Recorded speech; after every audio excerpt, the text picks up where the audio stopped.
Hello, what's up, guys? Welcome back to another Helldivers 2 video. I am your host, Polar80G. Today we are going to highlight the recent controversies surrounding the recent balance changes. For those unaware, a recent balance change to Helldivers 2 made changes to the most popular loadout for higher difficulties. The railgun, shield generator and breaker saw significant nerfs. The railgun lost its ability to pierce heavy armor, which affects its ability to take down chargers, bile titans, scout striders, and hulks. The shield generator's regeneration time was nearly doubled, and the breaker auto shotgun saw a slight magazine capacity reduction and an increase in its recoil. On top of that, quickly after the update, it was discovered that changes were made to enemy AI and spawn rate made to all difficulty levels.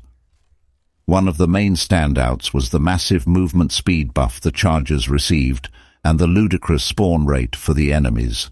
I'm still unsure how I feel about the recent balance changes. The added difficulty is nice, but it can also be off-putting for many.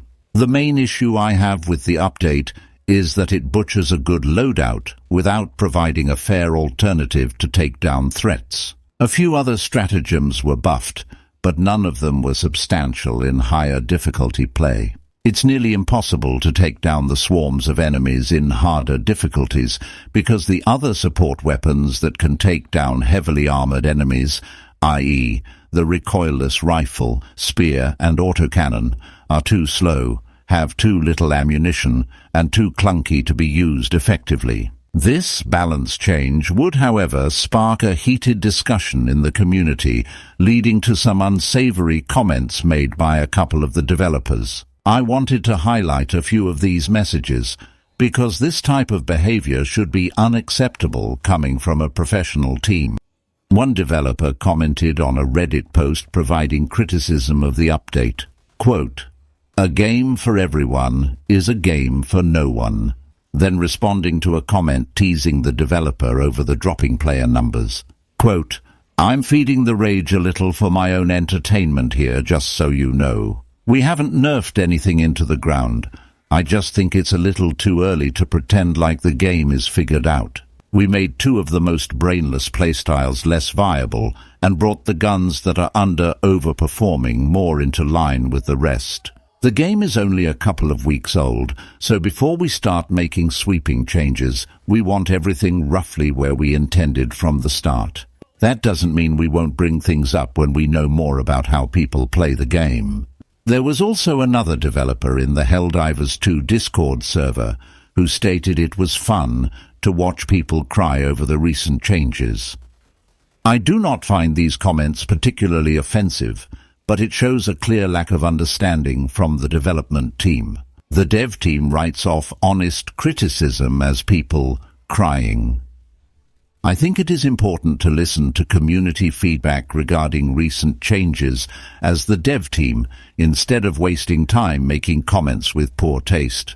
You are selling a premium product with a premium price. If you want to be successful as a live service game, this is not a great way to kick it off. I wish the development team would instead keep a professional environment instead of fighting on Reddit like man-children. This is seriously childish behavior coming from a Sony-licensed product. I don't understand this inflated ego from creators of media. It's so childish and ignorant. Be better and set the standards for your actions higher. It doesn't help that the very next day they released the trailer for the new Premium War Bond, which, if you're interested, I have reviewed on my channel already. I'm actually excited from the War Bond, but just a little bit disappointed with the way the dev team responded to criticism. The CEO did address this issue for obvious reasons. Hopefully he actually addresses the issue with the dev team to establish a proper and professional response to negative feedback. So far, the CEO has been a relatively humble person on Twitter, but I am not a huge fan of his comments on DLSS and FSR. That is an entirely different topic for another video. Hopefully, Arrowhead will be able to make sweeping changes to their PR and attempts to mend things with the community. That about wraps up everything I wanted to cover today. What did you guys think of this situation? Let me know in the comments down below.